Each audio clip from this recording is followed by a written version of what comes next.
Welcome to the weather forecast for the week beginning Wednesday, March 1st. Welcome to March. Chief Meteorologist John Ensworth here for Longmont Public Media. Tuesday, March 7th, full moon. It ought to be beautiful out there. I think that's one of the, no, I don't know if I actually see it, will you? Yeah, it's going to be cloudy, but we'll try. So rising as the sun sets, setting as the sun rises. Speaking of the sun, we do have a big sunspot cluster here. The sun actually created aurora last weekend. They were visible all the way down to Estes Park and Fort Collins. So people got some beautiful pictures away from the city lights. Wish I had known. I would have gone out to do that. Looking at drought conditions from mid-February to the end of February, things got a little better in the southeast. Excellent conditions along the Colorado River Basin and in the west. Nationally, things didn't change much, a little worse up here, Iowa, but not by a lot. It'd be nice to see some water make it into the Kansas area here and help them out, but that hasn't happened quite yet. Let's do our little snow animation as best as I can line these things up. They come off different every single time, but going through to the right, I can't find the date, my eyes there, just couldn't focus on it. There we go, up to the 28th of February, and you can see we've gone up to a really good level, and we're holding fast up there, far above the average. We are currently at 123%. Looking at the precipitation, the western slopes continue to get more. There is a little bit on the plains, not a huge amount, but it's good. Looking at severe weather, this is day 2, but it was from Tuesdays. This is Wednesdays. There's some chance of tornadoes out here, but really Thursday's a scary day. This part of the nation is going to see some big tornadoes, some big hail, and maybe even lines of thunderstorms dropping tornadoes as they go along. So very scary time down there. Spring is here. Going to the next day, it's still a large area. We've got Alabama to North Carolina, up into Kentucky, Tennessee, all of Georgia, all of South Carolina under the gun. For surface map, we have our weak storm coming in. This is another one of the storms that went south. So it's digging through Arizona and New Mexico, and we're just too far away from the good stuff. But there are some heavy snow down here near the Four Corners area and in Arizona again. The snowpack in California and Arizona just is tremendous. Going to the next day, Thursday, got the system pulling out. They often overdo snow here. It really shouldn't be up that far, but there's our severe weather down in the south. And for Friday, we do have another system coming in Friday evening with this cold front. That won't be throughout the day. You won't see that till about 4 o'clock on. Smoke, we do have some fires down here in the south and a little bit of smoke wandering around the nation, but nothing you'd notice at all. Our normal high temperatures are climbing from 50 to 53. Normal lows 22 to 25. I always love it every year when we have the normal low temperature hit 32 on the way up. We do have our little chance of snow on Wednesday here, and then we have Friday night, and then just a general storminess next week. It's going to be interesting to show just a moment. And the temperatures kind of stay at the low end of the normal range. Just don't get, except for on maybe Sunday, we could get up to that higher temperature.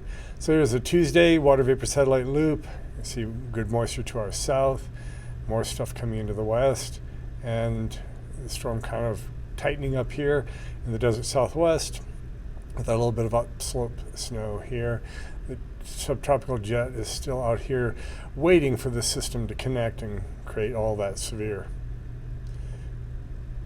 Notable moments, Friday p.m. as this weak little trough comes through. We have a little patch of upslope snow. Wow, is that suddenly hard to say? And a big east coast storm in New England. Didn't get much snow for most of the winter, and now it's getting repeated hit after hit. So they are catching up on winter. Sunday noon, have a touch of ridging over. I kind of had to stretch that, but it is up here ridging. As another trough comes in, the little trough is past ridge over the Great Lakes. And then the next big event is beginning, well, really Tuesday. There's this weakness in the pattern out west, but for Thursday, we actually have a good shot of precipitation as that comes in. There's that upslope there.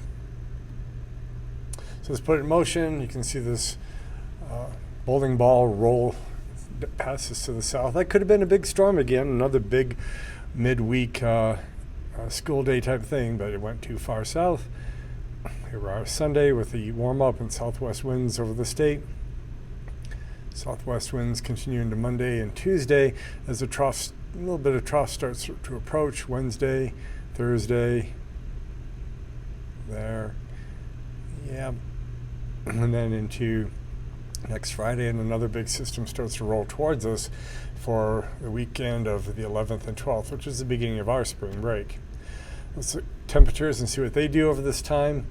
We have the cool air associated with this low that's passing to our south at the beginning. And you'll see the warm up on the weekend, referring to Sunday, right there. And we get really toasty with lots of cold air not far away. And then we start getting these little cold fronts. They spill down the front range, give us a chill for a day, weekend, and then another surge of cold. Then they weaken, warm up a little bit, and then a surge again, and weekend. Each time the cold air makes it a little further down into Texas, something like that. It's really interesting. And then a real good cold surge coming. So the next week is going to be cold, a lot colder than what you're feeling currently. Let's watch the surface precipitation. There's our deep low to the south. There's the severe weather. And off it goes. And we're in the clear for Sunday. The first little system goes by, a little snow in the mountains. You can see snow is trying to, it's in Wyoming, it's down to Cheyenne, it's in the northern mountains, and then a little bit comes over on Tuesday, Wednesday, just up here on the northern front range, Thursday, and snow spreads over all of eastern Colorado for Thursday, Friday, and then a big system moves in Friday, Saturday, before moving out. So it's going to be cold, periods of snow, capped off with a bigger system kind of later in the week. So the next 5 days, almost nothing around the I-25 area. Very light snow, 1/10 of an inch to an inches nearby. The southwest mountains are getting some good snow. And then going to the next 10 days, they're up to 0.75 to an inch worth of liquid and some really significant snow. There's 6, 8, 10, 12 inches of snow real close into Loveland and Fort Collins. So it's really has the potential to pile up, especially later next week. So we go from the 30s, warming back to the 40s and 50s for Friday. That cold front comes in Friday night, cools, a little chance of snow, cools us down to the 40s, and we almost get to 60 on Sunday, still in the 50s on Monday, and begin to cool down as that troughiness in the west starts to approach. It's a new month, so let's see what the Weather Service thinks about the overall chances.